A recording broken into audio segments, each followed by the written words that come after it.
Well, welcome to, I think, our third edition of the social media or social distancing book club on social media by Zoom.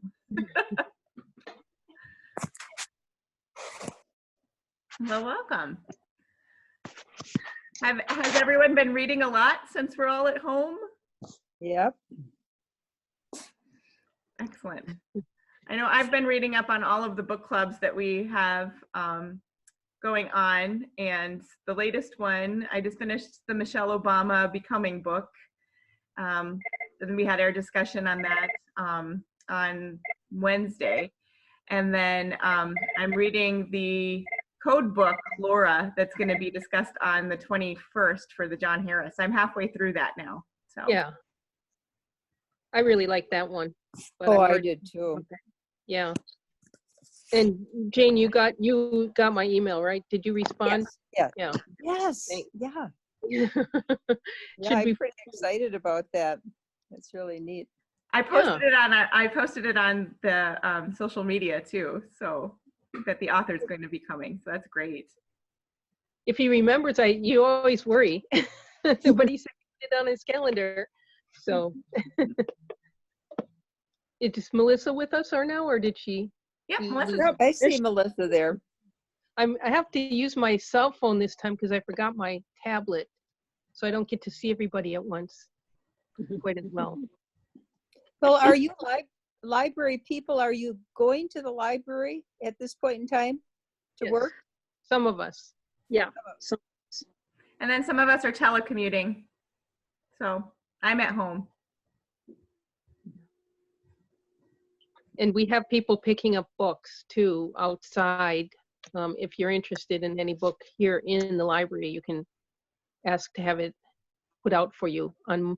They're put out on Tuesday and Thursday and Friday, and you can order them on Monday or Wednesday. Marie is trying to get in. I don't know who is the host for the meeting, but she's waiting for it to start. All right, I see her. Here she There comes. she is. Thank you for saying something, Melissa. Yeah. Hi, Marie. Hi.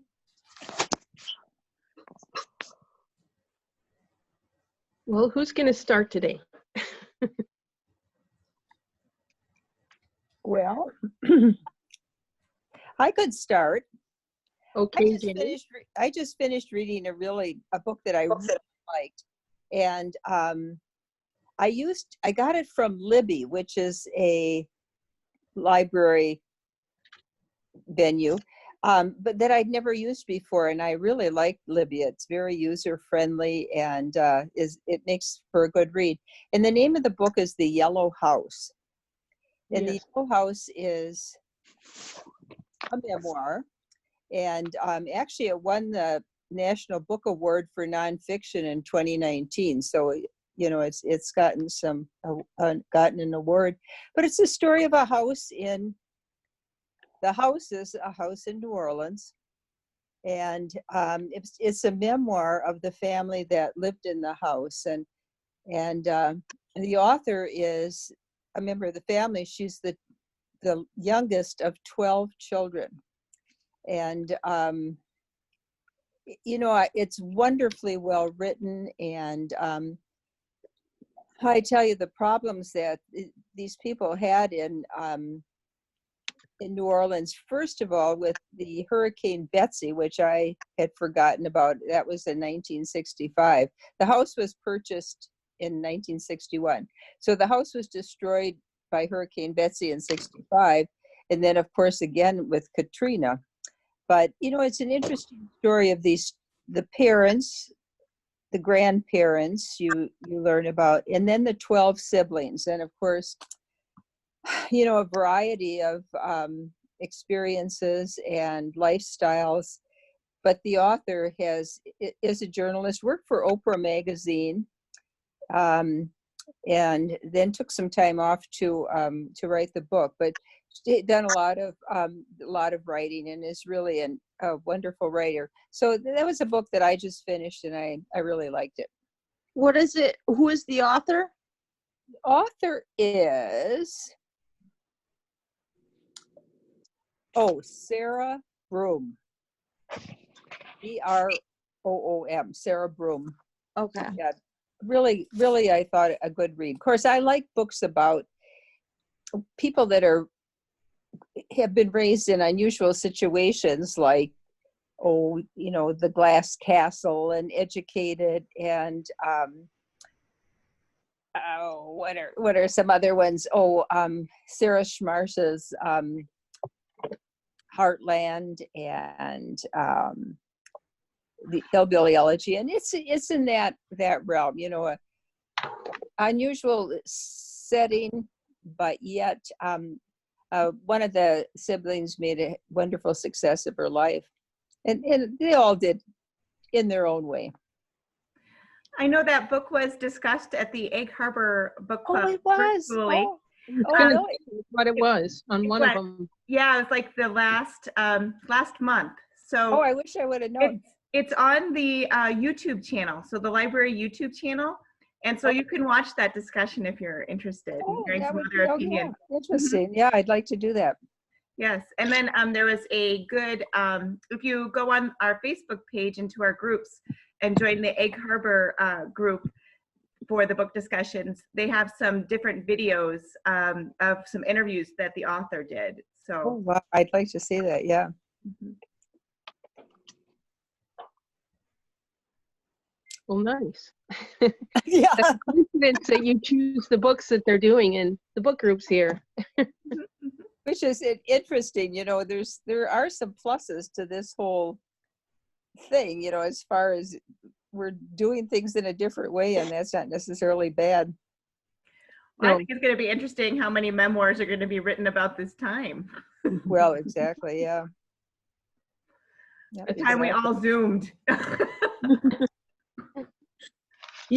I remember when I was 4, we had this time when my parents were around all the time, and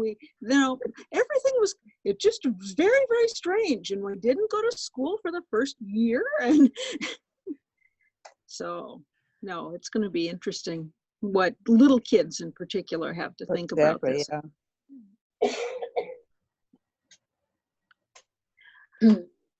Listening to my nephews during this time, it's very comical. My mom, one of her nephews, he's 4 years old. My little cousin, he's 4, and the way he sees things, you would swear he's older than 4. He made a comment to my mom the other day about, something's got to be done in 4 months, because school's gonna start back. And my mom thought about it, and she counted out May all the way to September, and she's just like, how does he know that that's 4 months away? Yeah, kids are very insightful, more than we adults sometimes think. Yes. Mhm. Well, does anyone want to hear about the graphic novels I've been reading? I have never read a graphic novel. Oh, I maybe really I enjoy should them. hear about that. We do Okay, have some in the adult section too, Jane, if you're interested in them. I Yeah, sort of we stayed have- away from those, but like dystopian novels, there's certain things I stay away from, and graphic has been one. But maybe I'll change my mind. There's some based on Well- all sorts of subjects. Even Janet Ivan has graphic novels now, right? Yeah.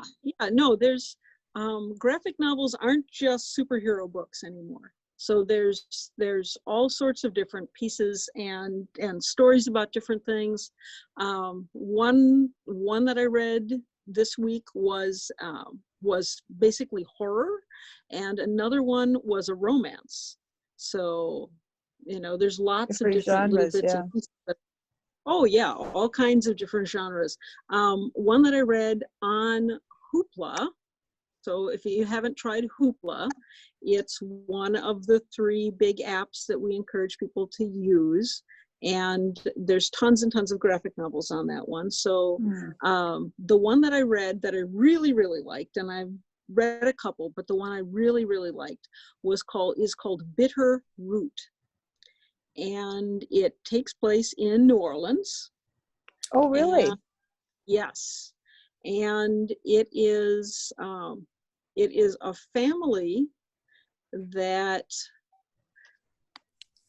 it's an African American family who hunt down monsters, and these monsters are basically people whose souls have been consumed by hatred, and they turn into these monsters, and then the family captures them and gives them the antidote to that.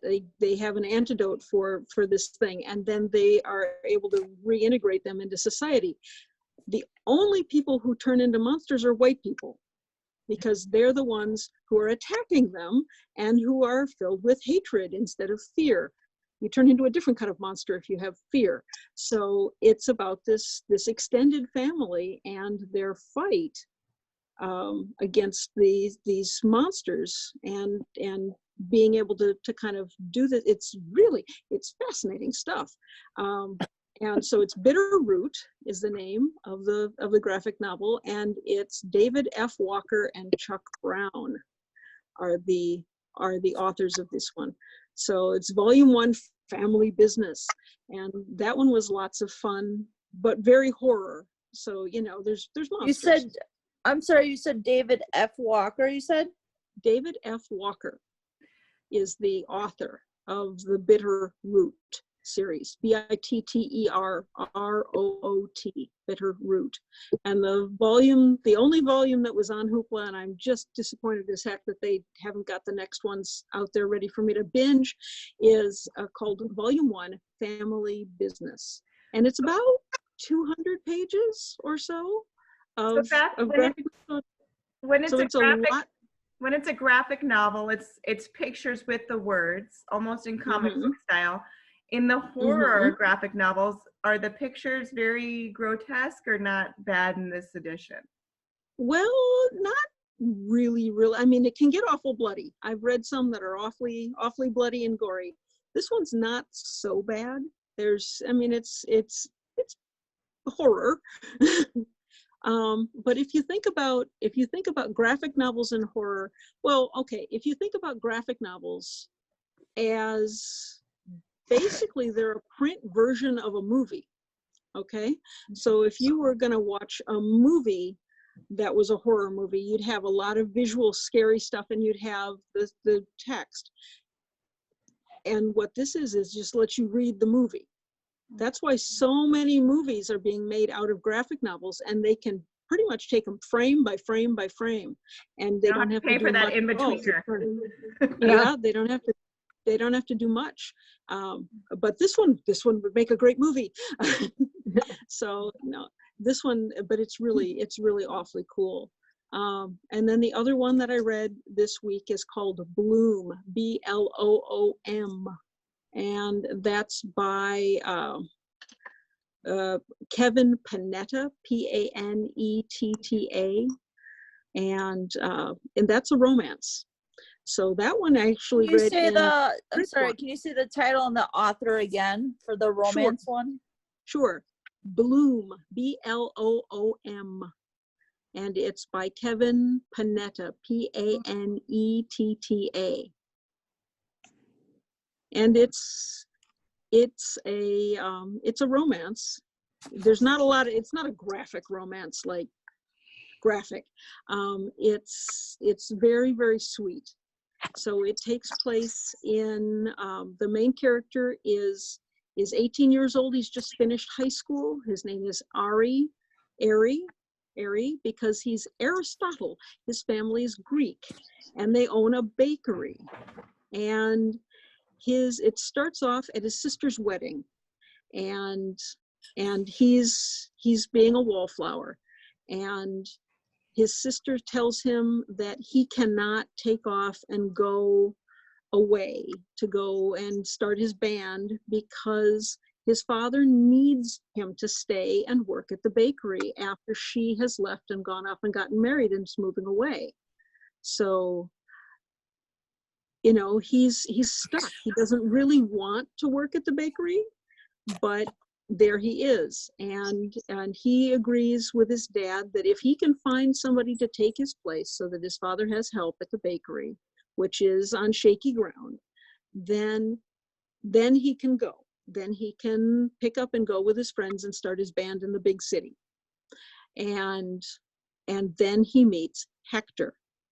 And Hector is he's going to culinary school. You know, he's a baker, and they're the same age, and he gets hired to work in the bakery, and they are working together. And unlike Ari, who is really kind of he's an indifferent baker, Hector is really, really good at it, and they become friends, and then it starts to blossom into something more. It blossoms into a romance, and it's very, very sweet. And there's nothing that goes on between them, because it's a romance, and it's not like there's no culmination to any of this stuff. The most dramatic thing that happens as far as the romance is one kiss that goes dramatically wrong. So, but it is very, very sweet. So yeah, I really, really like that one too. And it's about so thick. It's very, very nice, thick graphic novel that goes really, really fast. So no, you can whip through a 200-page graphic novel in an hour. Honestly, it's like watching a movie. Well, thank you. Does anyone else want to go, or I'll throw in my 2 cents? Sure. Mine is very graphic and bloody. But I'm fascinated by the Bernard Cornwell series that have been on TV, starting with Richard Sharp back in the 90s. And of course, now they're doing The Last Kingdom, and they're all based on books.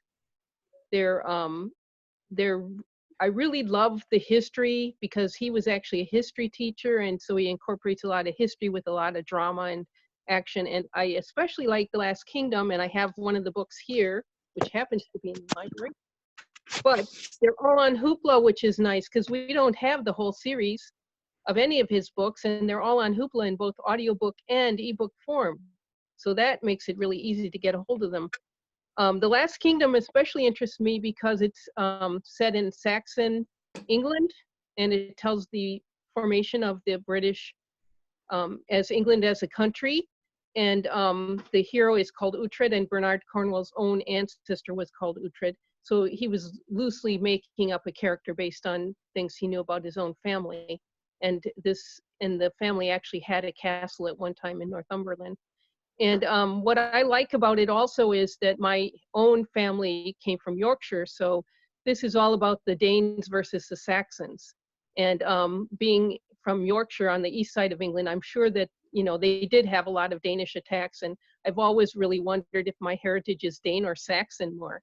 And I'd love to have my cousin do the Y-DNA test, but he'll never do it. So every time I see these books, I just think about that history.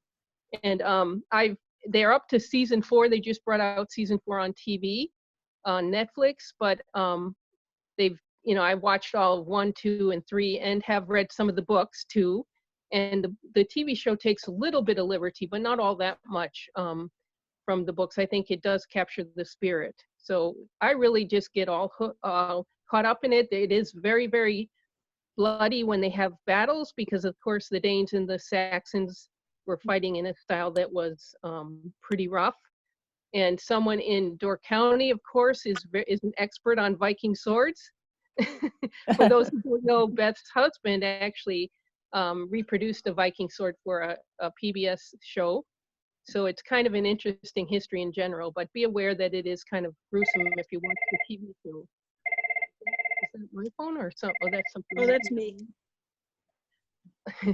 So I just wanted to bring that up, because I get I don't know. You'd think that I would like all soft, easygoing books, but I just love these swashbuckling adventures for some reason. Hmm.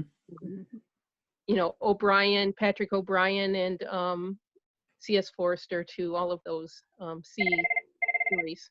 I'm going to mute you back. And I wanted to I just wanted to point out that all those books, if you're hooked into the series like I am, you can get all the books on Hoopla. But also, I just want to point out that I love Ann Tyler, and look, I just got a hold of the audiobook for her brand new book. By luck, it came in for me, and it's here in the library, so I get to read it. The title of the new Ann Taylor book is Redhead by the Side of the Road. So, Oh yeah. if you put that on hold, you can be envious that it came in for me. So that's all I have to add this week. I haven't started it. I'm bringing it home today. But I do love Ann Tyler. Has anyone read her books? Oh, Jamie? yeah. Yeah. Yeah. The No, I like her books too. Spool of Blue Thread was the big last one. So that's all I have. Who's next? I can go next. I like listening to books more than reading just because it's easier for me. So I really like Hoopla, I like Libby, and I like Overdrive as well. And I, for a while, had the Audible membership. I don't pay for it anymore just because it got to be too expensive for me. Are you using RB Digital? RB Digital? No, I haven't looked into using that yet. Oh, you should. You absolutely should. That's almost all the audiobooks. And it's Okay, a big database. good to know. One Audible book that I just finished this week it's called Shadow of His Hand. It's a story based on the life of a Holocaust survivor. Her name was Annetta Dietman, and it was by Wendy Loudon. And this is a very good story. It's about a girl that her one set of her parents was Christian and German, and the other set of her parents was Jewish, so she was half and half. Her father abandoned her and her sister and her mother, and chose straight up the German side at the time. The book starts out that he kind of ridicules her and her sister and her mother and puts them down, and he's not very nice. And it isn't until the war's almost over, she and her mom both get put into camps, and so they're separated for like I think 18 months or something like that. But it's a very, very good book. It's well written. A lot of Holocaust books that I've read in the past, some of them are not well written. You can tell that the person doesn't have much education. Nothing against it. It just makes it harder to read then. But yes, this was a really good book. Like I don't want to tell everything. What was the name of it again? It's called Shadow of His Hand. And who is it by? Wendy Loudon. How do you spell Loudon? Lawton. Like I said, I probably could go on for like ever about this book, but then I would like probably give the whole thing away. I really enjoyed it. There's apparently a second part of it. I've been on the hunt for it. It's called one second, I can pull it up on my phone. There's like a longer version to her story. It's called Trapped in Hitler's Hell. A young Jewish girl discovers the Messiah's faithfulness in the midst of the Holocaust. and that is by Anita Dittman herself with can't tell because it's because of the font, but I think it's John Markel. And what's the title of that one? Trapped in Hitler's Hell. And I Who haven't is got it to by? Anita Dittman.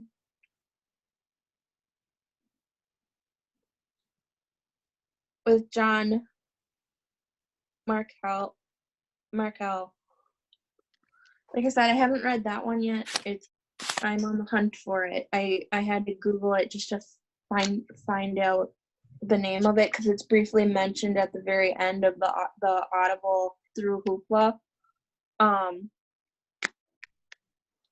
So, and then while Beth was talking, that made me think of a different book that I read. That's kind of horrific. It's kind of like a zombie apocalypse kind of thing. And that one is called The Hospital.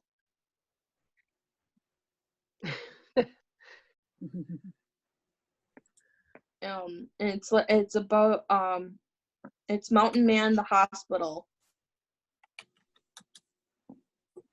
by Keith C. Blackmore, it looks like.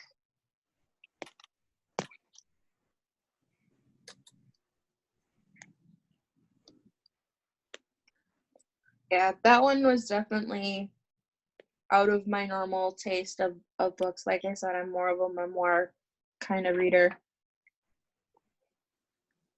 I have a couple more that I'm in the process of reading. I haven't finished yet. My next one to read, it's called Outcry.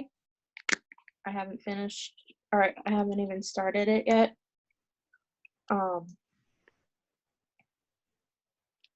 Outcry, Holocaust Memories by Manny Steinberg. That one's my next one to listen to. Cool. Well, I just finished one that's similar. It's called The Alice Network by Kate Quinn. Oh, that's a good one. And that one's World War I.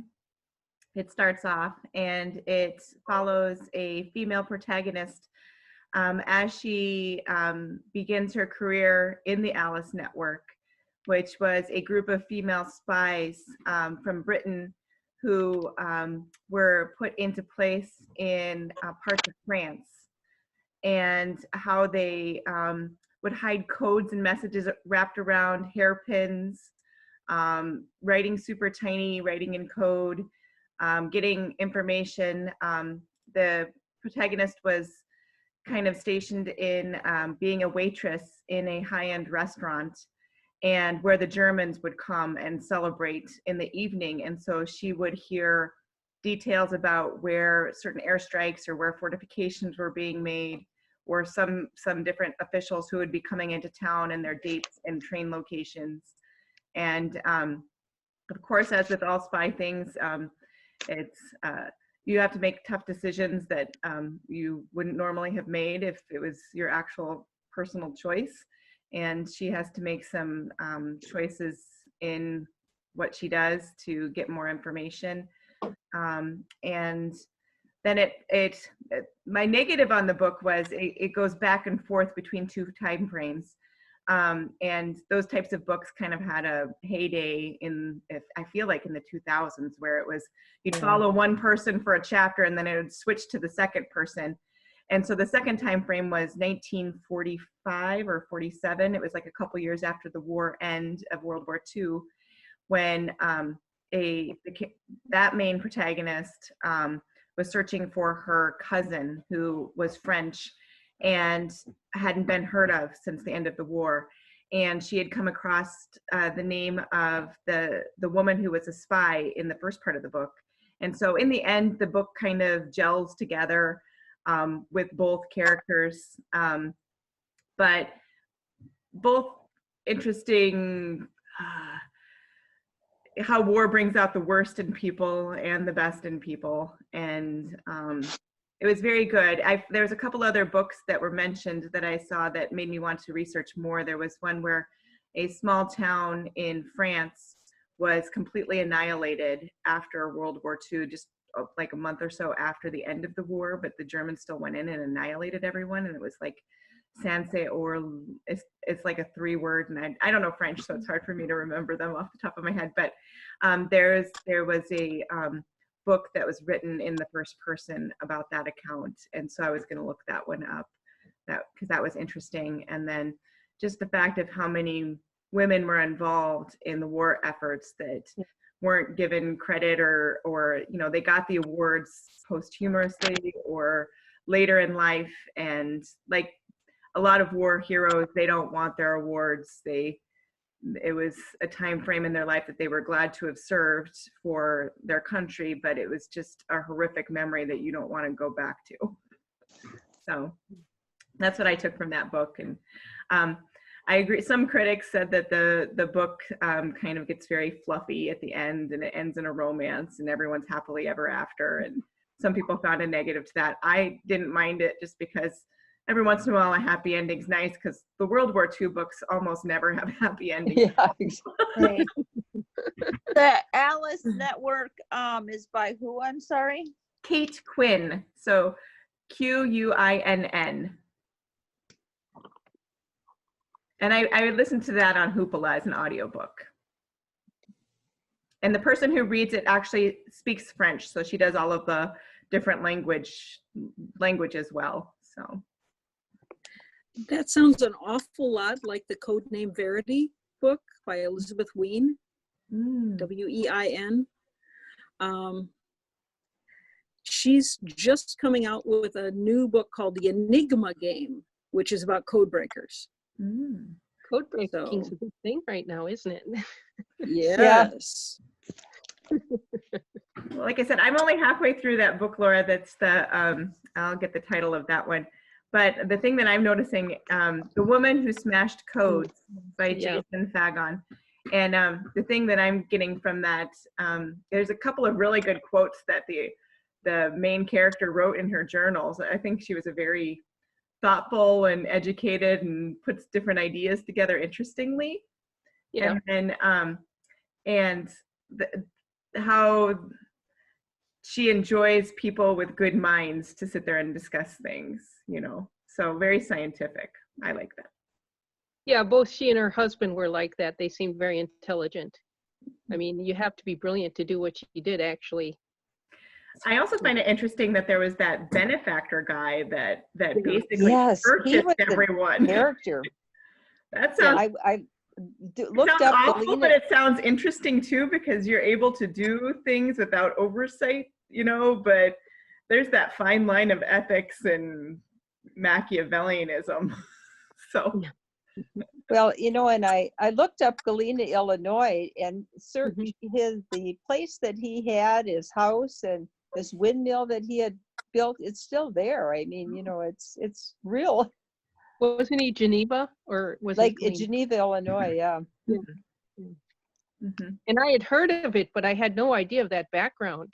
No. What an eccentric, and that whole bacon thing, that whole bacon craziness, and that woman who was obsessed with it. But look how it brought them together, and they accomplished so much after they left. And just the idea of a woman who is from a Quaker family and goes to study Shakespeare and ends up in this crazy place and then cracking codes. What a journey that was. I think that she liked puzzles. She enjoyed that. Yeah.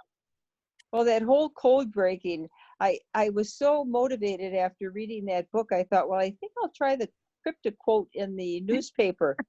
Well, I didn't get very far. I was going to look those up too. I was going to see, well, how hard are they? Yes. I thought it was pretty hard. How would you do Japanese? I have no clue how they could figure that out. They explained in part of the book that I did like little screenshots of the timestamp, because I'm going to write this all down. But they count the numbers. So there's certain letters that always happen next to each other or in groups of 3, depending on the language. So whether it's French or German or English or Japanese, any language has statistical consistencies, and I love that stuff. So I'm all in. It's I just gave up. Mm. Makes me want to write things in code just so that people have fun uncoding them later. Yeah. Well, anyone else have anything to add? Did we lose one person? We lost Melissa. Melissa jumped off because she's got to leave for work in 5 minutes. Oh, that's pretty important. Yeah. Yep. I Yeah. could attend for a little while. Yeah. Yeah. She actually just came to my apartment to make sure that I'm good for the next couple hours before she gets home from work. Oh, that's nice of her. Very nice of her. Mhm. Yeah. She's a sweetie. Morgan, Yes. would you tell me a little bit about yourself? I saw you, first of all, of course, at the multicultural book group, and I hadn't met you or haven't met you, and I just wondered, tell me about yourself. Oh, well, I'm one of the people who works in the background. So that's why I love all these spy things. Is if, in another life, I would have done all that stuff. But I am the community relations library assistant. Oh, okay. So I do all of the flyers that you might see in the newsletter that comes out with the calendar. Oh, they're wonderful. Yeah, you do a great job. Oh, thank you. And then the website and social media. I'm on the radio a lot, so you'll hear my voice. So I try to get all the information out about all of the great programs and all of the services the library has. Oh, great. Well, you're a very valuable person on the staff. No, I thought perhaps Really you were good on the work. staff, but I thought, boy, I don't think I've ever seen you around, but you're behind the scenes, huh? I'm behind the scenes. I work a few hours on the desk at the Sturgeon Bay branch, so sometimes you can see me up at the circulation desk. But for the most part, I'm behind the scenes like this on the computer. So. Melissa and I attended a class that you did last year at the library. The journal. Yep. That was a lot of fun. That was. Beth, I think I'm gonna like the RB digital for audiobook. Good. I put it on my phone real quick and I'm just kind of like bye. And you have Looking you've it had over. you've used Hoopla and you've used Libby, right? So all Yeah. three of them do audiobooks. Yep. Mhm. I have I use Hoopla the most. I use Libby. I've used it a few times, and I've also used the Overdrive a handful of times. But I think I'm gonna like the R&B digital, like I like Libby. Mhm. Libby and Overdrive are the same thing. Or I mean, I think I'm gonna like the R&B or the like I like. I meant Hoopla. Yeah. I also do Yeah. that the most. I find I like the audiobooks as well, at least for the digital services. So I haven't tried RB Digital myself. Ooh, you must. You must. But it has Outlander, so you have to look into that. Oh, I'm rewatching the whole series again, and I stopped at the books that I think it was like the Bone one, Echo of Bone, or something around that section. I think I could just skip over the whole Jamaica section and just go straight to the U.S. Yeah. Each part. I want to didn't visit all of the buy it. stone circles around the world. Yeah, I just didn't buy the whole business of why they had to go to Jamaica. I'm like, well, okay, so I didn't read it, I watched, but it's like, and now we have to go to Jamaica because we did this stupid thing. No, he had to go to Jamaica to save his nephew who was stolen by the pirates who wanted the money, all of the jewels. So they stole the Yes, jewels. but he just randomly got grabbed by pirates. It was so foolish. So That's most of the book. I mean, you're reading it and you're like, what? How did that even happen? Can't they just have a break for a year? I mean, come on. Yeah. oh dear. Yeah. Oh. Yeah. It was a little whirlwind section. Yeah. But I suppose they had more or less tapped out Scotland. So, they had to do something. Well, I think she was following history, the author, you know. Mm-hmm. So how do you get, I think, so Hoopla has a great talk by her. I'll look through my history to see if I can find it, where she talks about how she sold her book rights and then how she organized to the point. And she said she had started because the Culloden history of that fight was interesting, that she wanted to kind of work through. And then she found a lot of things that matched with the American Revolution. And so back and forth, both with strategy and alliances and such, that she found so fascinatingly similar. And so that's why she pulled them all back together. I'm going to see if So I had a friend in college who said that he had one of his ancestors was a Scottish lord, and his aunts had gotten all very excited because he was a Scottish lord. And then he had gone and done a little bit more research, and what it turns out was that his ancestor had been a cattle thief, which is basically what they were doing, and had been the head of a band of cattle thieves. So that's where they got the whole "I'm a Scottish lord" thing. And the redcoats had been after them, and he had wound up getting horrifically drunk, and he woke up on the ocean in a boat going to the United States or the colonies. And well, that's how it could happen, Beth. You wondered how. Yes, there you go. that's how it could happen. He got drunk, he wound up on this boat, and the rest of his entire band got caught and strung up by the redcoats, but he escaped and made it to the colonies, and that's how their family got to the US. So when he told his aunts, they were horrified, and they refused to speak to him for just a long, long time after that, because it wasn't what they wanted to hear. Story for our family. We were noble. So the book that I was speaking about that made me want to read the things, because I watched, I think, the first 2 series on, I think, Masterpiece Theater on PBS was showcasing Outlander. And then I listened to this book, and it's called The Making of Outlander, and the author is by Tara Bennett, and that's on Hoopla as an audiobook. And the author was mentioning, it's an interview with the author, and she was mentioning things that I didn't know about from just watching it. And I'm all like, I didn't know that. So I stopped watching it so I could read the books, because it was things that made a difference in the plot. These are big things. So I went to reading it for a while. So until I got exhausted from living in the pandemic feels like that a lot, but their whole life, geez, come on. Yeah. I miss aspirin. Yes. Well, the things I would take back if I traveled back in time, I have a whole list in my head. I'd bring a suitcase going through those stones. Just the knowledge of germ theory, the knowledge that germs exist. Isn't that her? Make penicillin. She has to make penicillin by leaving old bread around, trying to catch the one type of spore. And so she's forever like checking her bread samples. And then people are walking through and eating her bread samples. I mean, Wasn't she a teacher in a community college teaching biology or botany or something? The author? Yeah, that's what I remember hearing that. Yeah, I think she was. She has that background in the herbs, and that makes sense, because there's a lot of detail in that. Mm-hmm. Yeah, which would make sense why she created that type of situation. Mm-hmm. Mm-hmm.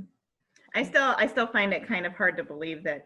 I get that you were World War II and a medic and a nurse and dealing with all of that stuff, but to be thrown back to 1700s and be like, oh, it's just a normal day, and being able to pick up and keep going on. I mean, I find that a little hard to believe, but otherwise it's interesting. Well, okay. All right. So here's a thought for you. Okay. So 1930-ish, she was very young, right?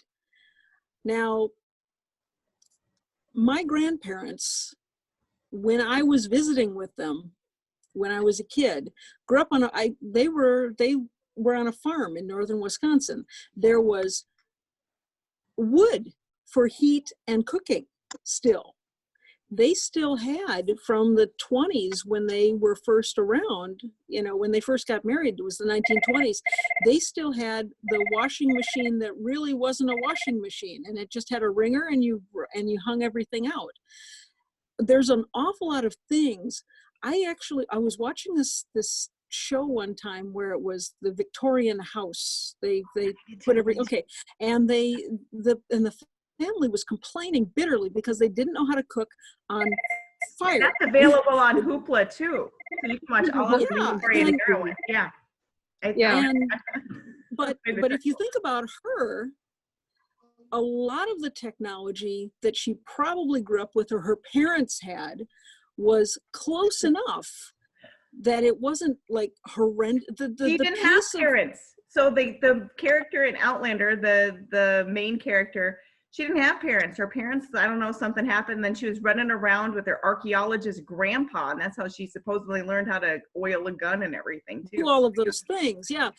But if you think about the pace of technology changing for the majority of the people out there, we're not that far off from outhouses and cooking over a fire. Yeah. It's not that many generations back when that was a normal thing. Right. So, and she was mostly hanging out with the upper crust too. I mean, these Scots were not the poor Scots. These were the wealthy Scots that she hung out. Oh yeah, absolutely. When I watch it with my husband, and he's forever saying, "Where'd she get all that makeup from? How come she's not more dirty? Her hair looks too perfect." They didn't have toothpaste back then. She should be missing teeth. I can't remember which outlet I read it on. It's been a while since I read it, but listening to the story of being from one time and going back to another, I read a story about a young lady. She was learning about the Holocaust, and she was kind of one of those people where she couldn't believe all those horrific things could happen. And something ended up happening while she was on a field trip, and like when she passed out or something, and in her head she went back to, I don't remember if it was like the very beginning or like the middle of World War II, and she actually got to meet Anne Franks in the story. I cannot for life of me though think of what it was called. But listening to you ladies talk, that's what made me think of that. That sounds interesting. I can't remember. I know it was on one of the library apps that I read that one, but I can't think of which one it was. Yeah. I really like the alternate history stuff. I've read listened to an awful lot of alternate history stuff. And it's just fascinating where you take a point in history and you just say, what if it went that way instead? And so many really, really cool versions out there. But Eric Flint's 1632 is a wonderful series for that. So it drops in a small American southern town into the middle of the 30 Years War in Germany. Yeah, history is interesting. It's crazier than fiction. The series that we were kind of mentioning, that the PBS series where they go back in time, it's on Hoopla as separate weeks, and so it's called the Victorian Slum House, and it starts at the 1860s, goes every decade, and then ends at the 1900s, and it has people from regular day choosing to take on a role of a type of family or situation at that time living in the slum house. And yeah, the way people used to live back then. I'd watch it in the morning while I was cook breakfast, and then I would have to pause it and like I'd tell the kids while they're eating breakfast, I'm like, look, you would be having to sleep like with your arms over ropes if you didn't go make some money so that you could pay for that day of living in this yucky little room. And they're like, what? Like, this is why you can't get even education. sit down. You have to lean over the rope. Awful. And like you said, that wasn't so long ago. Yeah. The British do a whole lot of those different time period, families living then, different people living then, different class levels. They love doing those series. You can find a lot of them on YouTube these days. There's one really fun series that I used to watch. I think it was called a crazy title, Supersizers Go. And it was, I can't think of her name. She's a comedian who was in the Great British Bake Off, and then a food critic. And they would go back to different centuries and eat the food. The one with the short dark hair? Yeah. Yeah. Yeah. And they'd eat the food, and some of the food people ate in the past, you wouldn't believe it. I would be so skinny. I wouldn't eat anything. Weird It was stuff. And just they weird. wouldn't refrigerate things, or they don't have, so they'd salt it, like leave it in a pile, next to where everyone went to the bathroom. And sometimes all they ate was meat, just meat. Just crazy stuff. It's the funniest. But because she's a comedian, the whole thing's hysterical. So if you ever And that's on see YouTube? No, for a while they had it this is long ago when Hulu first started, things were free, believe that or not. And that it used to be on there for free. I don't know where it is now. Things migrate all over the place, but it's really worth watching. It's so hysterical. And they start like in the they do a Middle Ages and, all the way through the 70s. I like it when they have comedians do those, because they say all the things that we think in our head, like when you're watching, you're like, why would you even eat that? And then they like literally say that, and you're like, yes. Yeah. And then they also bring in the medical side, and they see how it affects their bodies and what they're eating. So it's kind of interesting. Oh, that is interesting, because back in those times, everyone had gout all the time, and like diabetes. It sounds like nothing was diagnosed at that time, but you didn't generally live very long, and of course, course, abscesses. Your teeth would go rotten, and you'd die. Yeah. Well, that would bring tomatoes were poisonous, right? So they were considered a poison, so nobody would eat those. So what are you going to do to save yourself from scurvy? So it was after the Revolutionary War that they finally came around to the idea that tomatoes weren't poisonous. And tomatoes are so yummy. Has anyone been doing gardening now that we're all in quarantine land, where we're? Oh, no. Have you started planting yet? Because I'm really glad I didn't plant after we had a flurry here. No, they tell us in Wisconsin that we shouldn't plant until after Memorial Day. I've got my seedlings inside. Oh, good. I just planted seeds, so they haven't done anything. They're sitting inside though. Yeah. Well, they said, don't even bother to think about it until after Mother's Day. And honestly, you shouldn't put anything in the ground and trust it until after Memorial Day weekend. I've heard Memorial Day. Yeah. The Seed Library is working on a new seed giveaway for direct sow seeds, but they're also trying to get together some seedlings that people are growing right now, like tomatoes. So watch for that. They'll be having some sort of a giveaway soon. Yeah, I did see, and some of those seeds are like squash and those types of things, which they didn't previously have. So that's really exciting. Yeah. Pumpkins. And you can follow their Facebook page. They have a couple people sharing blogs about the process of doing seeds and everything, and sharing tips and tricks and, how they kind of do things. So that's very interesting. The main blog Karen Kidd is writing is on the website, Door County Seed Library. .org, and that's all on there now. She does it. She's got like 10 parts, and she's the expert. She ran the Master Gardeners program that they would have. That's not going to be held this year to grow all that stuff. So, and you can sign up if you're in Door County. You can sign up for the Seed Library. So go visit the Door County Seed Library.org to sign up and get seeds for free. Yeah, that's so amazing. I actually, Absolutely. Try that again. I had to go buy some seeds because I wanted certain types, and it costs a fortune when you start adding them up.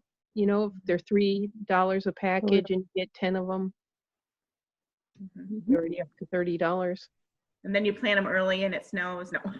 Yeah, exactly. Yeah. Oh, then you plant It's them a and whole everything is science, fine too. right up until you put them in the ground outside and the ground squirrels come and tear them all out. Yeah. Yep. Oh, I have the black thumb of death, but the ground squirrels are by my house really haven't helped. It's not that I don't have a green thumb, I have the black thumb of death. So. Oh, poor Beth. We'll have to bring you some food. I gave up this year. I gave up the idea of having an actual proper garden, and I just bought into a CSA this year. That's a good So thing to do. I'm supporting my local farmers. Yes. And there's a lot of good ones around in Door County for that too. Mm-hmm. Mm-hmm. Yeah. Well, until next week, we've talked for an hour, if you could believe it. Yeah. Well, it was good to see all of you again, and I'm going to sign off. And we'll be having more social distancing book clubs always on Fridays at 2. So whatever you're watching or reading or hearing about and you want to come talk or even just come listen, be sure to join us. So we welcome everyone. Thanks, Morgan. Good. Thanks, Morgan. Yeah. Bye now. Bye.